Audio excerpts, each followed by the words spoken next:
आप भी तो पार्टी बदल रहे हैं, उसमें क्या तो क्या है, हमने तो जाकर हम तो नहीं सोनिया तो जी के वो भी पास तो- नहीं हम नहीं आई एग्री 2018 में आपने भी तो किया हाँ ना? पार्टी हमने बदला, हम उसके पहले गए, आई वेंट, उसमें से एक आदमी तो डेथ कर गए, अहमद पटेल, बट हम सोनिया जी के पास गए और हमने कहा कि लालू प्रसाद यादव के साथ जब तक रहिएगा ये पार्टी ग्रो नहीं कर सकती है। I was 4.5 years of this Congress party president here in Bihar. जी जी। हमने मैडम से जाके, I cried in front of Sonia Gandhi, Ghulam Nabi Azad is witness, CP Joshi is witness, Ahmed Patel तो रहे नहीं, और सोनिया गांधी, कि madam please now we are on the 29+4, अब आप प्लीज इनको छोड़ दीजिए और हम लोगों को अकेले करने दीजिए, late when the election will come you decide where we have to go, तो but she was not agreed। क्या कंपल्शन था, किसने अब उन्हें? क्यों क्या कंपल्शन है, that I don't know, they want to be in power in center and they want to compromise the regional leaders, that is the only thing। Rahul Gandhi से मिले थे आप? राहुल गांधी से भी मिले, राहुल गांधी को भी बोला।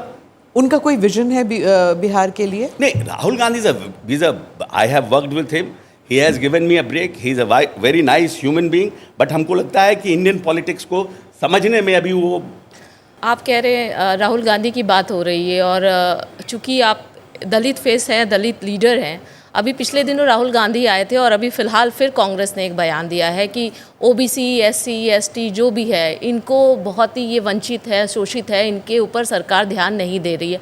आप भी ये मानते हैं? अभी दरभंगा में वो हॉस्टल में गए थे, बच्चों से बात की, उनको मिलने नहीं दिया गया, तो क्या ये वाकई में है? Superficial politics, it doesn't work. आप बताइए, आप जातीय गणना पे बोल रहे हैं, बंबई में सेशन हुआ, इंडिया गठबंधन में नीतीश जी ने कहा कि जातीय गणना जनगणना को हमारा इंडिया गठबंधन का पार्ट बनाइए, ममता बनर्जी ने उनका विरोध किया, you were sitting there, why you have not oppose Mamata Banerjee? भाई, if you are going for an ideology then you have to stand with this ideology ना, व्हाट मे कम।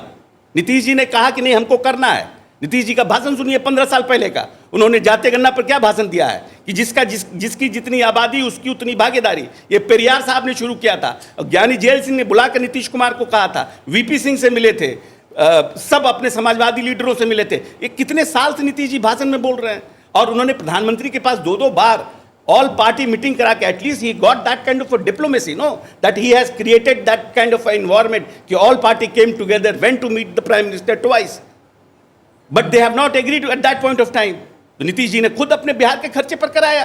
तो जो लड़ाई पेरियार साहब लड़ रहे थे कि जिसकी जितनी आबादी उसको उतनी भागीदारी, उस लड़ाई को आखिर में सरकारी मोहर किसने लगाया इस देश में? Who is that leader? Leader is Nitish Kumar. और आज भारत सरकार ने भी उसको एग्री किया कि हम जातीय गणना, अब जब भी जातीय जनगणना होगी हम जातीय गणना भी कराएंगे।